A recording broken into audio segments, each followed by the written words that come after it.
કેમ છો બાળ મિત્રો? આજે આપણે સસલાની વાર્તા સાંભળીશું.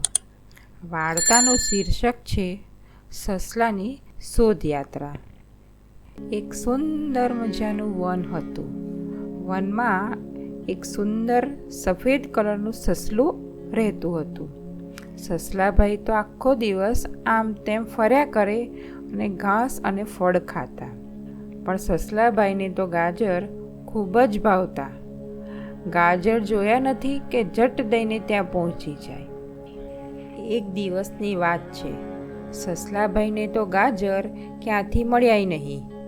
એ તો આમ તેમ આટા મારે, ઘણા ફાફા મારે, પણ ગાજર તો મળ્યા જ નહીં. પછી તેણે વિચાર્યું, લાવને, બાજુના ગામ પાસે ઘણા ખેતર છે, ત્યાં હું ગાજર ખાવા જાઉં.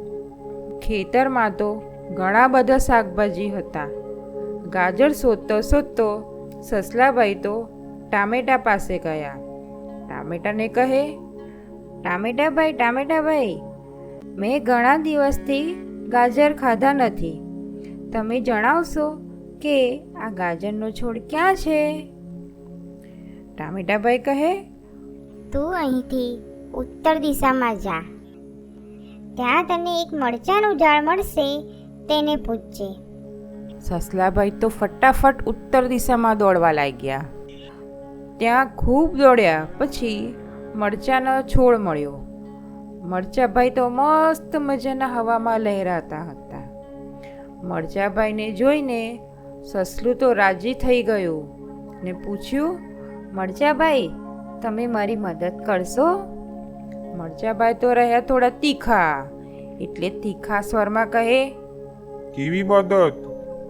સસલાભાઈને તો બીક લાગી અને ડરતા ડરતા કહે, આ ખેતરમાં ગાજરનો છોડ ક્યાં છે એ મને જણાવશો? મરચાભાઈએ તો આંખ કાઢી, આમ તેમ જોયું, પછી કહે, તું અહીંથી દક્ષિણ દિશા બાજુ જા. ત્યાં તને રીંગણનો છોડ મળશે, તેને પૂછજે. સસલાભાઈ તો ફટાફટ દક્ષિણ દિશામાં દોડવા લાગ્યા. એ તો દોડી દોડીને થાકીને લોથપોથ થઈ ગયા. પછી એણે રીંગણનો છોડ દેખાયો. સસલાભાઈ કહે, રીંગણભાઈ, તમે મારી મદદ કરશો? મને એ જણાવો કે ગાજરનો છોડ ક્યાં મળશે? રીંગણભાઈએ તો મોટી સ્માઈલ આપતા કહે, અહીંથી પશ્ચિમ દિશામાં જાઓ, ત્યાં તમને કાકડીબેન મળશે, તેને પૂછજો. સસલું તો ફટાફટ પશ્ચિમ દિશામાં દોડવા લાગ્યું. થોડે દૂર જતાં કાકડીબેન મળ્યા. સસલો કાકડીબેનને કહે, કાકડીબેન, મારી મદદ કરશો? મને એ જણાવો કે ગાજરનો છોડ ક્યાં મળશે? કાકડીબેન બોલ્યા, અહીંથી પૂર્વ દિશામાં જાઓ, ત્યાં તમને કોબીબેન મળશે, તેમને તમે પૂછજો. સસલાભાઈ તો પૂર્વ દિશામાં દોડવા લાગ્યા. દોડતા દોડતા સસલું કોબીબેન પાસે ગયું અને કહે, કોબીબેન, મારી મદદ કરશો? મને એ જણાવો કે ગાજરનો છોડ ક્યાં છે? કોબીજબેન કહે, અરે બસ, આટલું જ કામ છે. સામે તો જુઓ, આ રહ્યો ગાજરનો છોડ.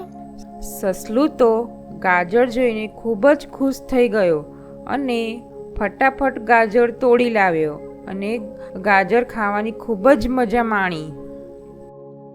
બાળકો, તમને આ વાર્તા કેવી લાગી? અમને લાઈક અને શેર કરીને ચોક્કસ જણાવો. અને હા, આવી સરસ વાર્તાઓની મજા લેવા માટે અમારી ચેનલને સબસ્ક્રાઈબ કરો.